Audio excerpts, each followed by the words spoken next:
du bon samaritain. Alors, est-ce que vous connaissez la parabole du bon samaritain?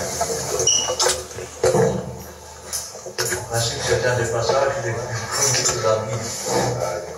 Ou, j'ai envie de dire, le plus méconnu. Pourquoi? Parce que quand on lit ce passage, la première chose que l'on se dit, et même parfois les pasteurs, on connaît, il n'y a pas grand-chose à dire là-dessus.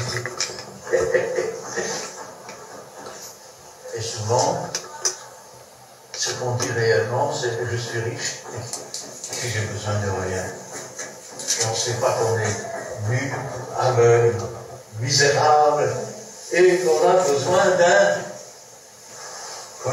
médicament pour les yeux. Alors on va remettre cette parole qui est dans Luc chapitre 10 à partir du verset 25 entre les mains du Seigneur. Éternel, notre Dieu, notre Père, qui peut louer, nous te rendons grâce, béni sois-tu et gloire à toi. La parole, Seigneur, c'est une lampe, c'est une lumière. Et tu es cette parole très chère. Tu es la lumière du monde, Seigneur. C'est toi, Seigneur, qui donne le médicament pour les yeux. C'est toi, Seigneur, qui conduit dans toute la vérité. Et tu es la vérité, tu es la vie. Alors que ta volonté soit faite. Que ta parole ne retourne pas à toi sans avoir fait ta volonté. Et que toute la gloire t'en revienne. Gloire au Père, gloire au Fils et gloire au Saint-Esprit. Amen. Amen. Je peux te demander un petit service, mon frère? Recule, parce que sinon j'ai du mal. J'ai besoin de mes lunettes pour lire. Désolé.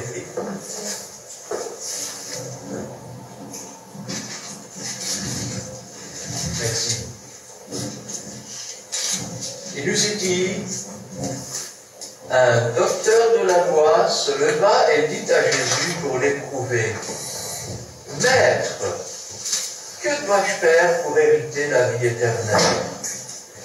Jésus lui dit, « Qu'est-il écrit dans la loi? Qui lis-tu » Il répondit, « Tu aimeras le Seigneur ton Dieu de tout ton cœur, de toute ton âme, de toute ta force, de toute ta pensée, et ton prochain comme toi-même. » Tu as bien répondu, lui dit Jésus. Fais cela et tu vivras. Mais lui, voulant se justifier, dit à Jésus, qui est mon prochain?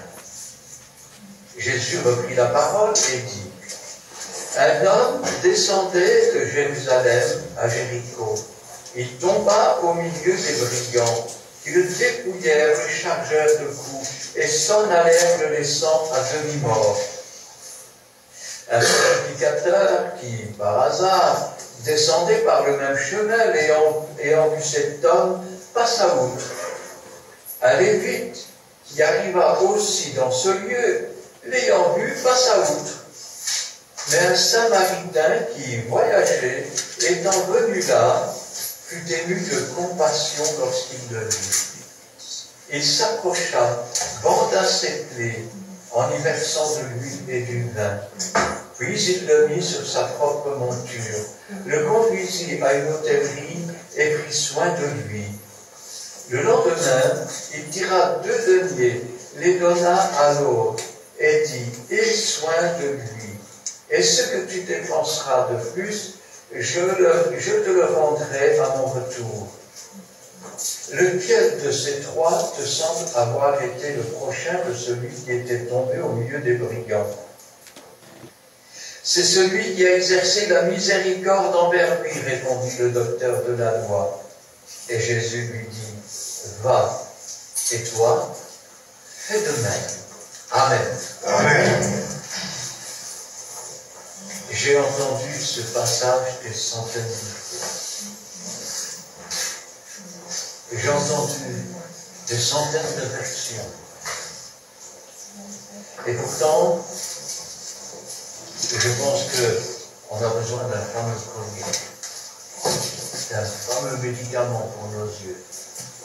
Alors, la première chose, ou le début de ce texte, un docteur de la loi se leva est dite à Jésus pour l'éprouver. Alors, première prédication, ce docteur de la loi voulait le surprendre par ses paroles. J'ai pas vu ça. J'ai pas vu ça.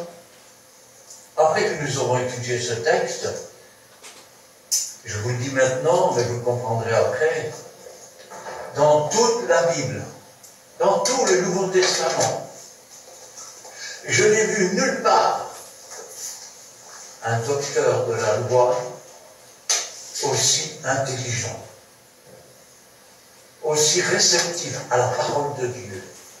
Et vous dites, mais il a quand même parlé à Jésus pour l'éprouver.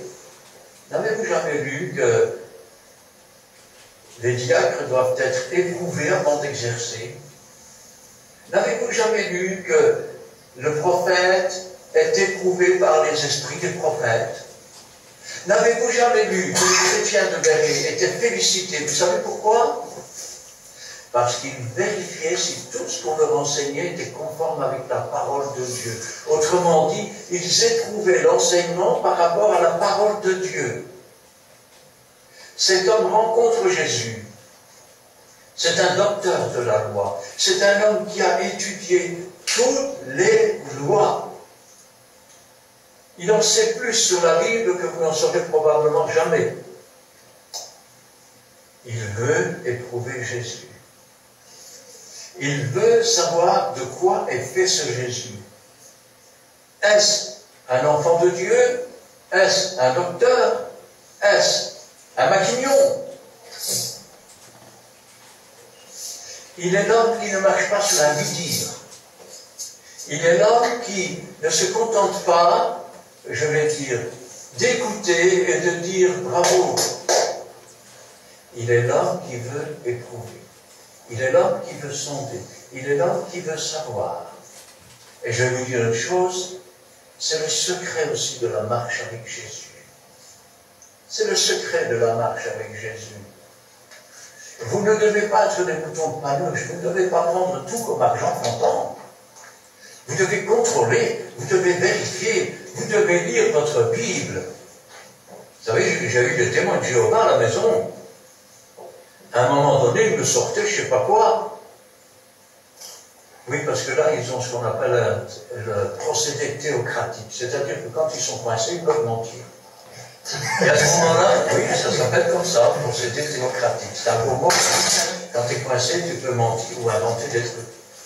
Et je leur disais, mais attends un peu, qu'est-ce que tu viens de dire là? Montre-moi ça dans la Bible. Bien sûr, ça n'existe pas. Ce docteur est en fait quelqu'un de formidable. Pourquoi? Parce que ce n'est pas un mouton de Panurge, parce que c'est quelqu'un qui lit sa Bible, il étudie sa Bible, et vous comprendrez après. Alors, ce docteur de la loi se leva et dit à Jésus pour l'éprouver. Regardez, il ne lui manque pas de respect. Hein. Il lui dit maître, c'est-à-dire rabboni. Et la question, sans doute, qu'on lui a le plus souvent posée. Que dois-je faire pour être sauvé? Que dois-je faire pour avoir la vie? Rappelez-vous ce riche qui était venu. Que dois-je faire pour avoir la vie? Obéir à tous les commandements. Je fais ça depuis ma plus tendre enfance. Et Jésus lui dit, alors vends tout ce que tu as, donne-le aux pauvres. Et ce riche s'en va tout triste, parce qu'il a beaucoup de biens. Ce riche était venu pour se justifier. Vous savez, l'être humain, on peut le comparer à, je vais dire, à la langue hébraïque. Pourquoi? Souvent, quand on parle de l'hébreu, je dis qu'il faut faire très attention. Parce que l'hébreu, c'est une langue à tiroir. C'est-à-dire que si je vais chercher simplement le ya, eh bien, je vais avoir le trait de lettre, je vais avoir le point sur le trait de lettre, et je vais avoir les lettres de Yahvé, et on peut tirer tous les tiroirs qu'on veut. L'homme, c'est pareil. L'homme, il a en lui, dans ses pensées, des tonnes de tiroirs. Tiens, par exemple, quand il parle de Dieu, c'est le tiroir de « moi je sais ». Quand on lui parle de Dieu, il y a le tiroir de la justification. Oui, mais c'est Paul qui a dit ça. Oui, mais c'est Pierre qui a dit ça. Oui, mais c'est Jacques qui a dit ça. Alors, tous les tiroirs sont bons. Il y a le tiroir de l'honneur. Oh, je suis quelqu'un de respectable. Le tiroir de la respectabilité. Il y a le tiroir du mensonge. Je me suis tiré d'affaire. Et il y a le tiroir de l'outrage. Mais tu te rends compte de ce que tu me dis? Il y a le tiroir de l'orgueil. On trouve toutes sortes de tiroirs chez l'homme. Ce docteur le sait parfaitement. Et il va lui dire alors, regardez bien, mais que dois-je faire pour éviter la vie éternelle? Alors, vous savez, il y a un tiroir que les Juifs, je vais dire, illustrent souvent. C'est-à-dire que quand vous posez une question à un Juif, il vous répond par une autre question. Je ne sais pas si vous avez déjà vu ce film comique Rabbi Jacob. On lui fait part de ça. Et alors, chaque fois qu'on lui pose une question, il répond par une question aussi bête. Hein? Alors, Jésus répond par une question. Et la question, elle est simple. Tu es docteur de la loi. Alors Jésus lui dit, qu'est-ce qui est écrit dans la loi? Qu'est-ce que tu y lis? Ils ont maintenant un dialogue de docteur à docteur. Alors tu me demandes ce qu'ils font pour être sauvés. Maintenant je vais savoir si toi, tu as compris l'essence de la loi de Dieu. Et l'essence de la loi de Dieu, elle est simple. Tu aimeras ton Dieu de toute ta force, de toute ta pensée, de tout ton être. Et ton prochain comme toi-même. C'est là toute la loi, c'est là tous les prophètes. Et vous dites, qu'est-ce que les prophètes ont à voir là-dedans? Mais quand un prophète vient t'annoncer qu'il va t'arriver quelque chose dans ta vie, c'est pour t'amener à la repentance, à changer. C'est parce qu'il t'aime. S'il ne t'aimait pas, si tu étais complètement indifférent, le prophète ne te dirait rien. Il n'en aurait rien à faire, il passerait son chemin. Quoi, c'est pas vrai? Alors, c'est là toute la loi et les prophètes. Si tu aimes ton prochain comme toi-même, tu ne vas pas faire à l'autre ce que tu ne voudrais pas qu'on fasse. Au contraire, tu vas faire pour lui ce que tu aimerais qu'on fasse pour toi. C'est ça, la loi de Dieu. C'est la loi de l'amour. C'est pourquoi il nous est dit, Dieu est amour. Alors, il répondit, tu aimeras le Seigneur ton Dieu de tout ton cœur, de toute ton âme, de toute ta force, de toute ta pensée, et ton prochain comme toi-même. Regardez la connaissance de la profondeur de la parole de Dieu de ce docteur. Rien à voir avec Nicodème. Nicodème qui vient pendant la nuit en se cachant.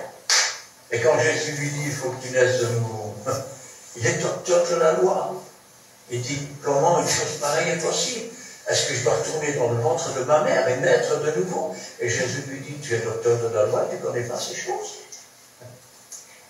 Mais celui-ci connaît ces choses. Il connaît ces choses. Pourquoi j'attire votre attention là-dessus? Parce que jamais, vous entendez, jamais homme dans la Bible n'a répondu aussi bien que cet homme. Aussi bien que cet homme. À part bien sûr Jésus. Et, tu as bien répondu, lui dit Jésus. Fais cela et tu vivras. C'est le secret de la vie éternelle qu'il donne. Fais cela et tu vivras. Si tu aimes Dieu, quand tu aimes ta femme, tu ne vas pas faire tout ce que tu peux pour la rendre malheureuse. Parce que si elle est malheureuse et que tu apprends qu'elle est malheureuse, tu vas être malheureux. Tu vas dire, je n'ai pas été capable de rendre heureux ma femme à cause de moi. Elle a du chagrin à cause de moi, elle n'est pas bien. Eh bien, quand on aime Dieu, c'est pareil. On ne veut pas faire des choses qui déplaisent à Dieu. On veut plaire à Dieu. Et pour plaire à Dieu, on est prêt à tout. À tout. Et la première chose qu'il faut faire, c'est la chose la plus difficile. C'est de jeter tous les tiroirs, jusqu'à ce qu'il n'y en ait plus. Parce qu'on a parlé de quelques tiroirs qui sont des défauts, mais il y a le tiroir de l'éducation, il y a le tiroir des coutumes, il y a le tiroir... Il faut tout jeter. Vous savez, un jour, il y avait un ivrogne dans une église. Mais avant d'entrer dans cette église, le docteur lui avait dit, tu vas mourir. Tu bois encore une seule fois et tu es mort. C'est fini. Et il était parti avec sa voiture. Et le long du chemin, il commençait à transpirer. Il avait défait sa cravate. Et... je vais mourir, je vais mourir. Et puis à un moment donné, en manque, il voit un beau bâtiment avec plein de voitures sur le parking qui dit « Tant pis, je vais aller boire un coup, j'en peux plus. » Il n'avait pas vu que c'était l'église. Il est entré, une fois entré, la porte est sortie. Alors il s'est assis. Et puis au moment de l'appel, c'est comme si quelqu'un l'avait soulevé par les bras, il s'est levé. Et il a commencé à descendre les rangs dans l'église. Et les gens autour de lui, vous savez ce qu'ils disaient? Seigneur, vide-le! Et il y en a d'autres qui criaient, Seigneur, remplis-le! Il fallait tirer tous les tiroirs. Et il fallait non pas laisser la maison vide, pas les orner, mais il fallait le remplir. Quand il est arrivé dans le fond, le pasteur a prié pour lui. Et le Saint-Esprit est descendu sur lui. Amen. Il a senti une délivrance, une liberté, une joie qu'il n'avait jamais connue. Alors, après la réunion, il est remonté dans sa voiture, il est arrivé chez lui. Sa femme s'attendait à le voir rentrer encore ivre une fois de plus. Quand elle a vu qu'il avait ouvert la porte et que sa cravate était défaite, sa chemise ouverte, elle a dit, il a encore bu. Il a voulu lui dire, non, j'ai pas bu. Mais il s'est mis à parler dans d'autres langues, selon que l'Esprit lui donnait de s'exprimer. Eh oui, Dieu est un Dieu d'amour. Dieu est un Dieu de miséricorde. Dieu est un Dieu de pardon. Tu as bien répondu, lui dit Jésus. Fais cela. Aime ton prochain comme toi-même. Aime Dieu de tout ton cœur. C'est là le secret de la vie. Et il va tirer le tiroir de la justification. Le tiroir de la justification. Je voudrais me justifier. Pourquoi tu ne fais pas ce qui est marqué dans tel passage de la Bible? Oui, mais c'est l'apôtre Intel qui l'a dit. Oui, mais chez nous, on ne fait pas comme ça. Alors quitte ce lieu et que ce ne soit plus chez toi. Mais lui, voulant se justifier, dit à Jésus, qui est mon prochain? On pourrait dire, mais mon prochain, c'est mon copain. Mon prochain, c'est celui qui m'aime bien, que j'aime bien. Hein?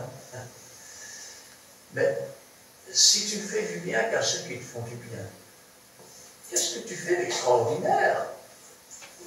Les païens en font tout autant.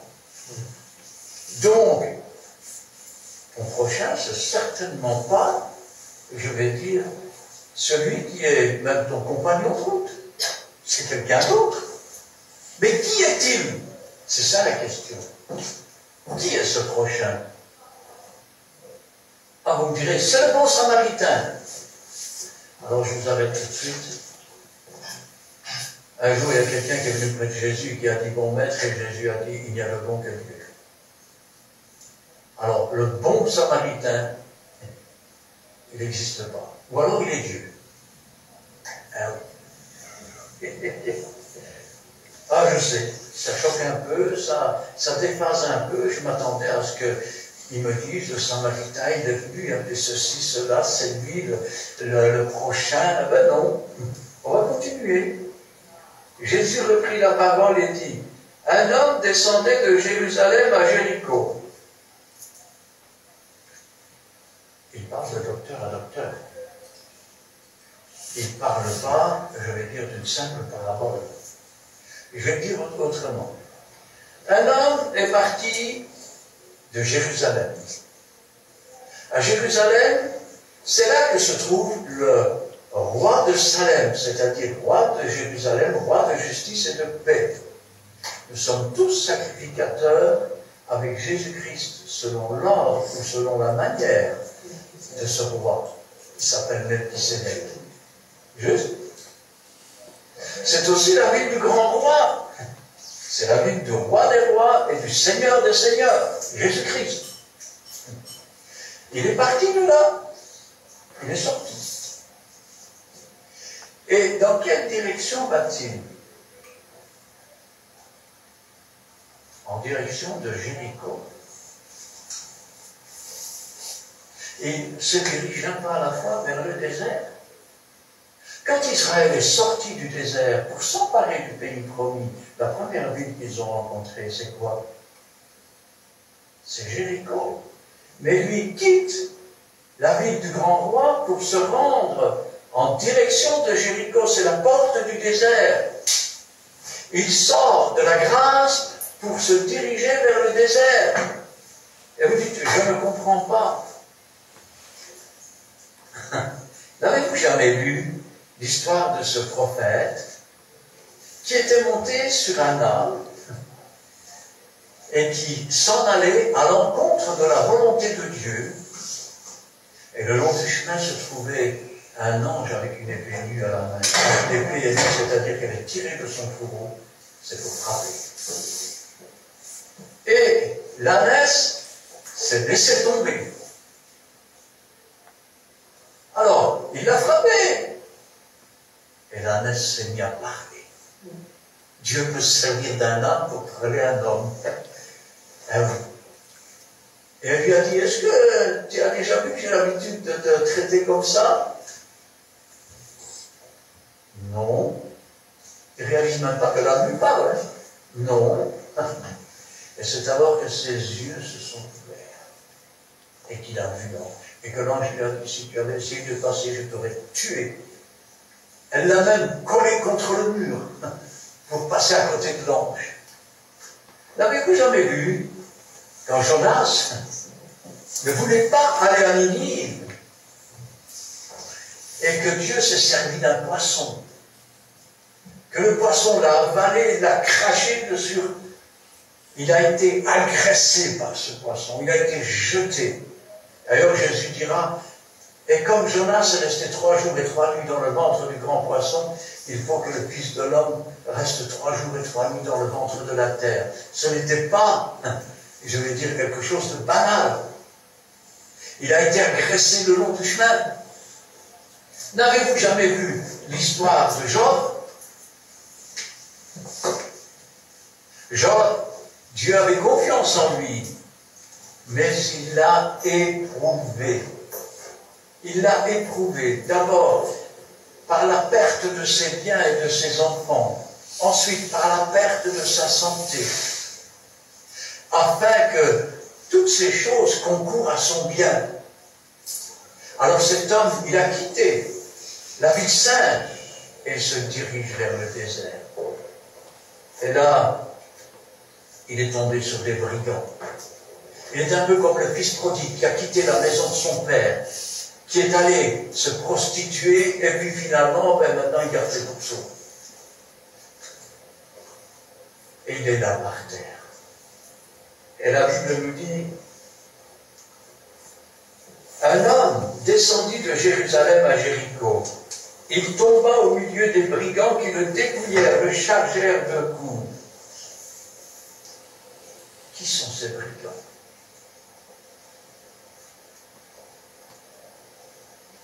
Ce sont parfois les faux serviteurs de Dieu. Ils mettent sur nos épaules des charges qui ne peuvent même pas soulever du petit doigt.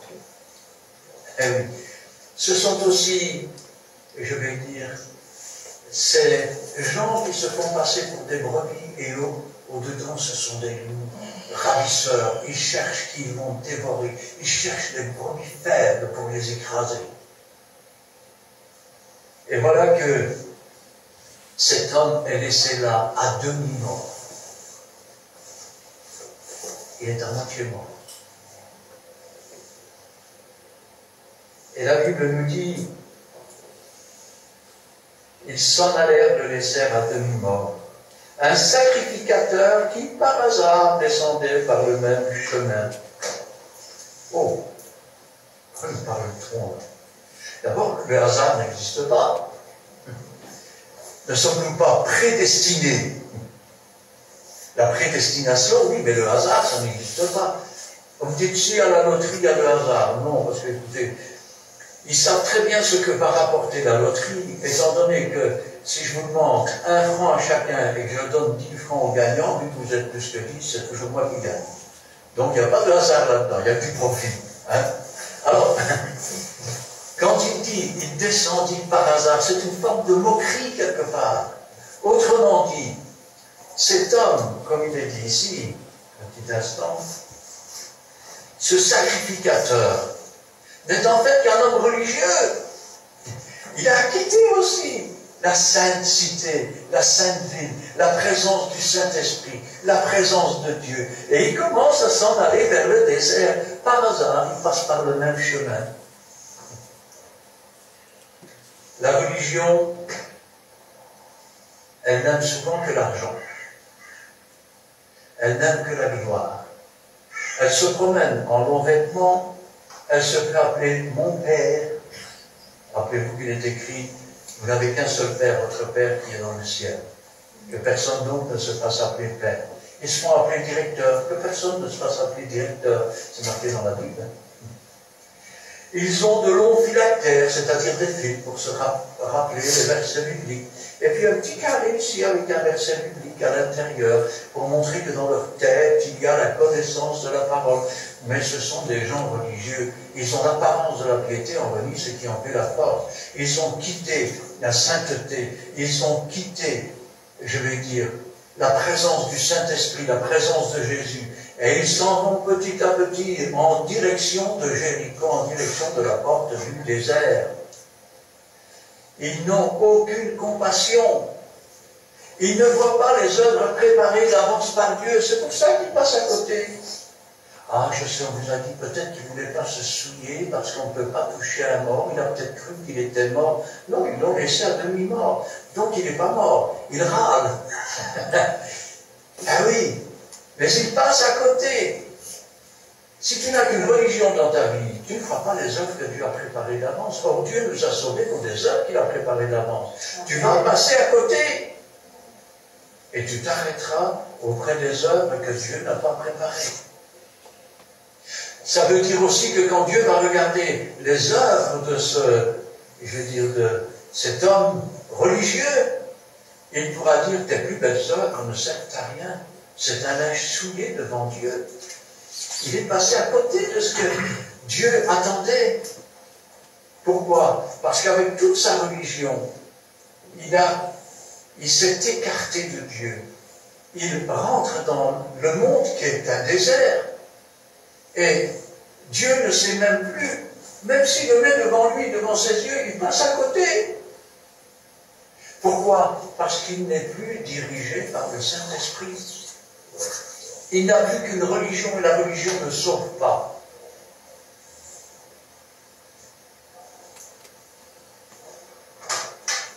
Il passa par le même chemin. Ayant vu cet homme, il passa outre.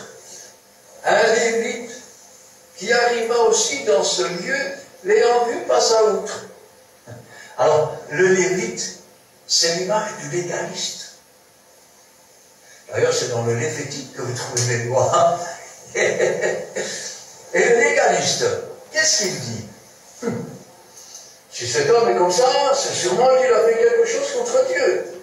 Donc, c'est quelqu'un qui, à la fois, étudie les lois de Dieu, mais pas comme un enfant de Dieu, la loi de l'esprit, la loi de l'amour. C'est la loi de la lettre. Et la loi de la lettre, elle tue. La loi de la lettre, elle accuse. La loi de la lettre, elle condamne. Alors, cet homme de loi, il passe à côté. Il passe outre. On n'a rien à faire avec ce genre de personnes. Ce genre de choses n'arrive qu'aux pécheurs. Je suis trop bien pour cet homme.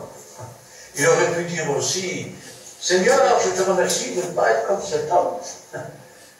Je jeûne 3 fois la semaine, je donne ma dîme. Ah, je te remercie, Seigneur, de ne pas être comme celui-là. Eh oui. Alors que l'autre, dans ses blessures, il est peut-être comme ce fils prodigue. Seigneur, je suis dans la souffrance. J'ai été frappé par la vie. Je suis dans la douleur. Je suis dans la détresse. J'élève ma voix. Et je me dis, d'où viendra le secours? Il n'y a personne, Seigneur. La religion est passée à côté de moi. Elle ne m'a quasiment pas regardé. La loi est passée à côté de moi. Elle m'a regardé avec dédain. Je suis là et je n'ai plus aucun espoir. Ma vie est foutue. Et je vais mourir là le long du chemin. Je n'ai plus aucun espoir. Peut-être, alors, va-t-il dire, je ne sais jamais, si vraiment tu existes, alors fais quelque chose. Parce que moi, j'en peux plus. Moi, je suis à bout. Moi, je ne sais plus quoi faire, je ne sais pas comment faire. J'ai envie que mes jours s'arrêtent. Je maudis le jour qui m'a vu naître. Et je dis, jusqu'à quand vais-je encore souffrir comme ça? Vous savez, on pourrait prendre toutes les lamentations de Jérémie. Et quand je pense à cela, je dis, Seigneur, voilà un homme qui arrive. C'est un Samaritain. Les Juifs et les Samaritains n'ont pas de relation ensemble. Parce que la Samarie a été envahie. Et on a remplacé beaucoup, je vais dire, des habitants de la Samarie par des habitants païens qui vénèrent d'autres dieux. Alors, ils ne sont plus considérés comme des vrais Juifs. Ils n'ont pas de relation ensemble. Appelez-vous cette femme au puits, vous vous dites qu'il faut adorer là, et nous on nous dit qu'il faut adorer sur la montagne. Elle dira même, comment toi qui es juif, à Jésus, comment toi qui es juif, tu me demandes à boire, à moi qui suis une Samaritaine. Ils n'ont pas de relation ensemble. Ils sont comme chien et chat. Quelle belle image. L'image de l'homme de loi, de la loi de Dieu, de l'homme religieux qui s'écarte de Dieu.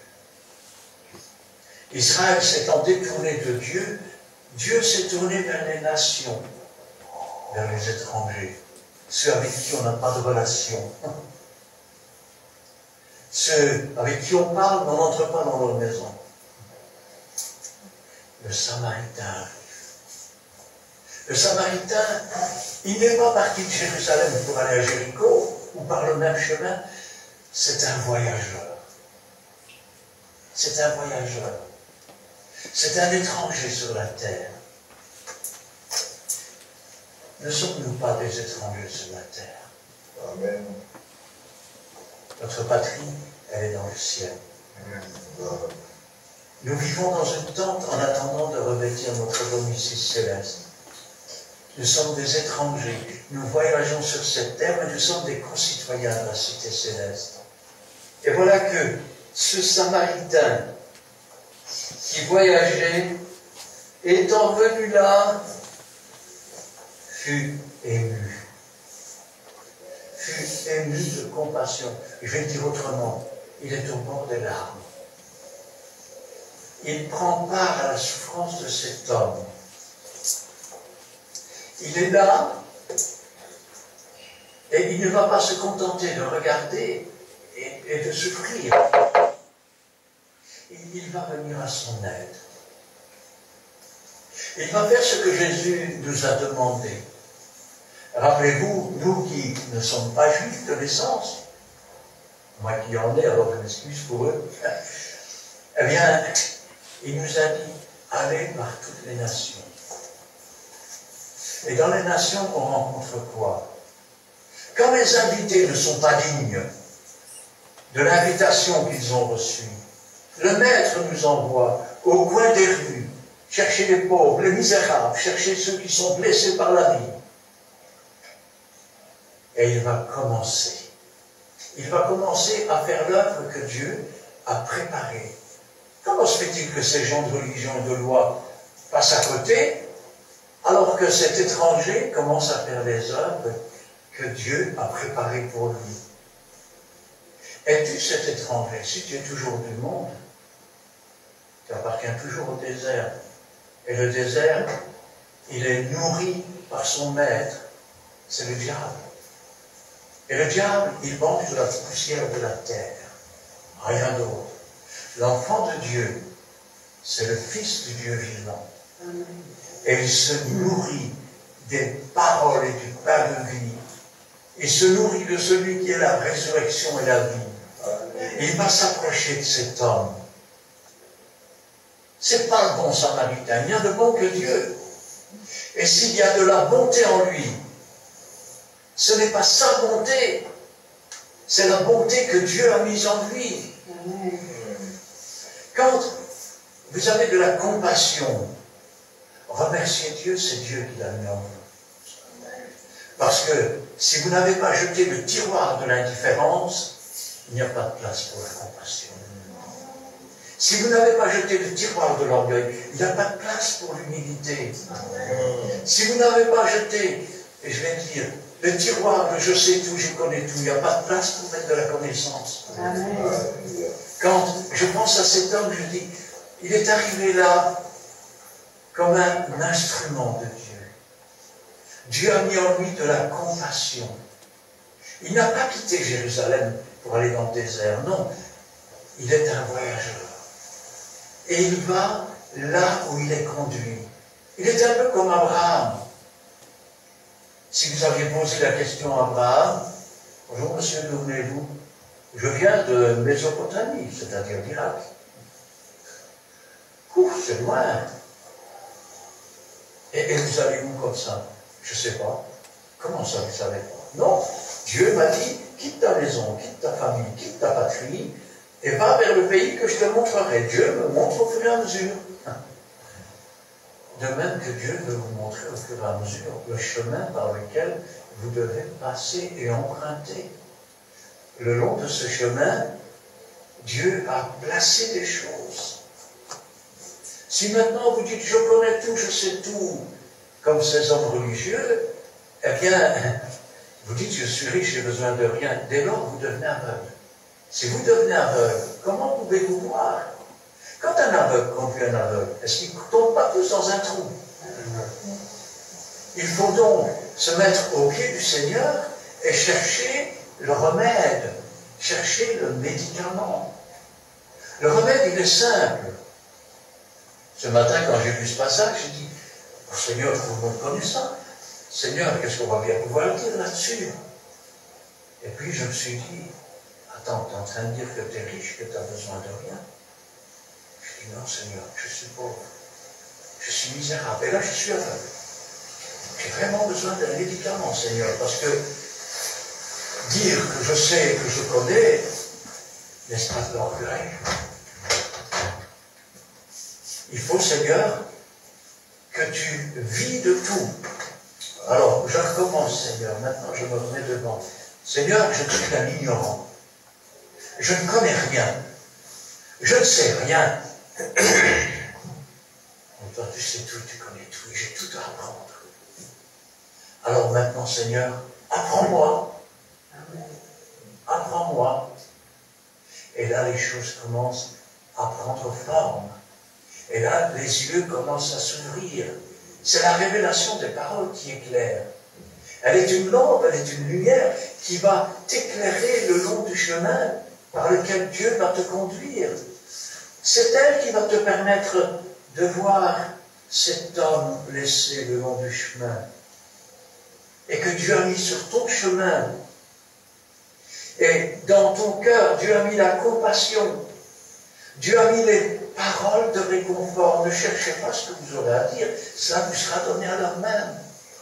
Et Dieu a mis en toi cet esprit, cette huile d'onction que tu déverses. Celui qui vient à moi, des torrents d'eau vive couleront de son sein. Il a mis en toi, je vais dire, le ministère de la réconciliation au travers du sang qui a été versé à la croix du calvaire, du vin de la vigne, qui coule directement du sarment, qui coule directement du sceptre, afin que les plaies soient bandées à l'huile et au vin. Eh oui. Et puis, il le ramène à l'hôtellerie. Et il ne se contente pas de cela. Il continue à prendre soin de lui. Quand je reviendrai, il continue son voyage. Voilà, te voilà maintenant à l'abri. Tu as reçu, retiens ce que tu as reçu. Je continue mon voyage. Quand je reviendrai, il ne sait pas quand il va revenir. Mais il sait qu'il a fait ce que Dieu lui a dit de faire. En sorte qu'il a été un instrument. L'un sème et l'autre avance. Mais c'est des ouvriers par les moyens desquels vous avez cru, dira l'apôtre. Mais celui qui sème et qui arrose sont des ouvriers. Celui qui est quelque chose, c'est qui? C'est celui qui fait croître. C'est celui qui fait grandir. Et regardez, continue cette parabole. Ainsi donc, le Samaritain qui voyageait, ayant vu là, ému de compassion lorsqu'il le vit, il s'approcha, banda ses plaies, en y versant de l'huile et du vin. Vous remarquez qu'il n'a pas bandé ses plaies en disant « Oh, dans un état pareil, je ne faisais pas. Oh, ben non, il ne faut pas aller à l'église là-bas, c'est pas bon, ouais. » Il n'a pas bandé ses plaies en parlant, parce que beaucoup de gens aujourd'hui essayent de se faire admettre en parlant sur le dos des autres.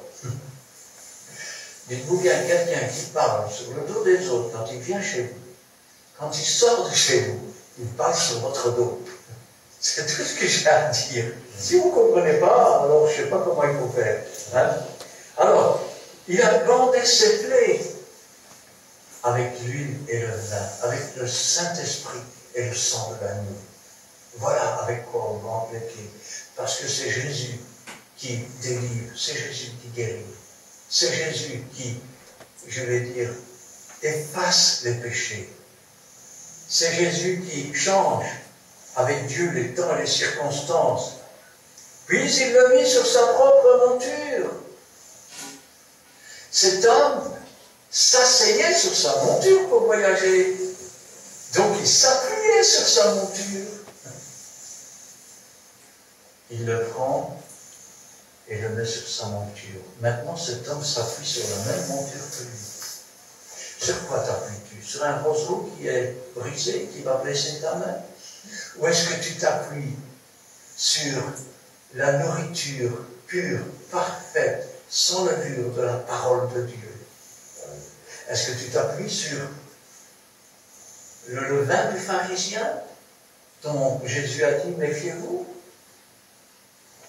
Jésus a dit, je suis le pain de vie. Quand tu t'appuies sur Jésus, tu ne vas pas boire dans une citerne crevassée. Tu ne vas pas boire de l'eau empoisonnée. Tu t'appuies sur celui qui est ferme et définitif, sur celui qui te fait passer de la mort à la vie, de l'esclavage à la liberté, des blessures à la guérison. Amen. Car il est celui qui bande les plaies. Il est celui... Oui, l'instrument est là, il fait ce qu'on lui dit. Mais le véritable qui bande les plaies, c'est Jésus. Celui qui cicatrise et qui fait cicatriser, c'est Jésus. Celui qui apporte son sang pour effacer nos péchés, c'est Jésus.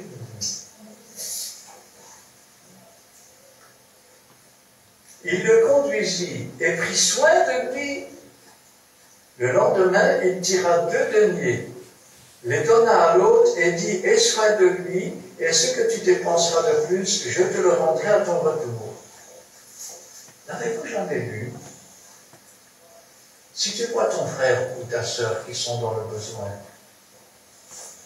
que le Seigneur te bénisse, mon frère, ma sœur, mais que tu ne leur donnes pas de quoi. Tu fais quoi au juste?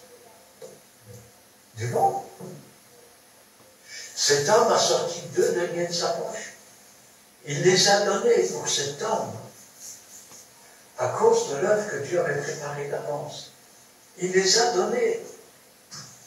Ça veut dire que quand tu vois ton frère ou ta sœur dans le besoin et que Dieu te met à cœur de faire quelque chose pour ton frère ou ta sœur, n'attends pas, ne te détourne pas et dire que le Seigneur te bénisse, parce qu'alors tu es tout aussi aveugle que quand tu croyais tout connaître. Si tu ne leur donnes pas de quoi se vêtir ou de quoi se nourrir, ça sert à quoi? Les païens en font tant alors. Amen. Regardez, Jésus, qui est aussi docteur des docteurs, il va poser une question. Lequel de ces 3 te semble avoir été le prochain de celui qui est tombé au milieu des brigands? Et regardez ce que répond le docteur. C'est pour ça que je vous ai dit, c'est sans doute un des plus grands docteurs que Jésus a rencontré pendant son ministère. Rien à voir avec les autres. Sa réponse, elle est tout simplement prodigieuse. Elle est fabuleuse. Elle montre la profondeur de la connaissance de cet homme. Regardez.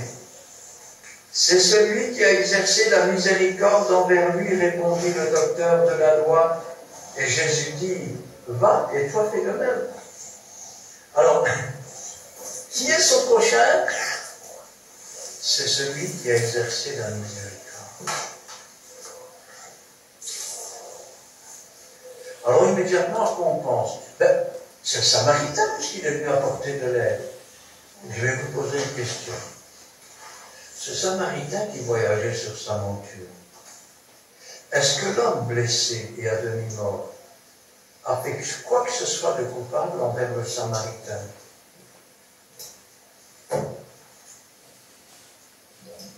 Non. Donc il n'a pas pu faire preuve de miséricorde, puisque le mot miséricorde veut dire pardonner à celui qui est coupable. Donc, ce n'est pas le Samaritain qui a fait la miséricorde. N'avez-vous jamais lu quand Étienne était en train de se faire lapider ce qu'il a dit? Il n'a pas dit « je vous pardonne ». Il a dit « Père, ne leur impute pas ce péché. Moi, je ne leur compte pas, et je te demande de ne pas le compter. » Qui a le pouvoir sur la terre de pardonner les péchés? C'est Jésus. Quand il a dit, ceux à qui vous pardonnerez les péchés, ils seront pardonnés, ceux à qui vous les retiendrez, ils seront retenus. Il n'a pas parlé d'hommes religieux, il n'a pas parlé d'hommes orgueilleux. Il a parlé des hommes remplis de la puissance du Saint-Esprit, de ceux qui sont, je vais dire, des disciples semblables à leur maître. Quand ils ouvrent la bouche, ils pourraient dire, pour moi je sais que tout m'exauce toujours. Pourquoi Dieu exauce toujours? Parce que j'obéis toujours, parce que je me soumets toujours, parce que j'aime toujours, parce que mon amour ne s'est pas refroidi, parce que je n'ai pas quitté la présence de Dieu et du Saint-Esprit pour retourner dans le désert. Je ne me suis pas écarté des voies de Dieu, je suis resté dans l'amour de Dieu. Et quand je pense à cela, je dis, Seigneur, Dieu va se servir de vous pour faire des choses. Mais dites-vous bien que vous ne pouvez donner que ce que vous avez. Et dans le domaine spirituel, vous ne pouvez donner que ce que vous avez reçu. Donc, ne vous glorifiez pas. Si Dieu a mis une telle puissance dans des vases de terre, mais glorifiez plutôt celui qui l'a mis. Car celui qui a fait miséricorde est le prochain de cet homme. C'est Jésus. C'est Jésus qui pardonne les péchés. C'est Jésus qui fait miséricorde. Cet homme est un instrument. Vous êtes des instruments. Les ouvriers par les moyens desquels les hommes croient. Mais celui qui est quelque chose, c'est celui qui pardonne les péchés. Rappelez-vous, quand Jésus était devant ce paralytique, de nombreux péchés te sont pardonnés. Qu'est-ce que disaient les autres? Ils blasphèment. Et il leur dira, qu'est-il plus facile de dire? De dire au paralytique, lève-toi et marche, ou de dire tes péchés sont pardonnés.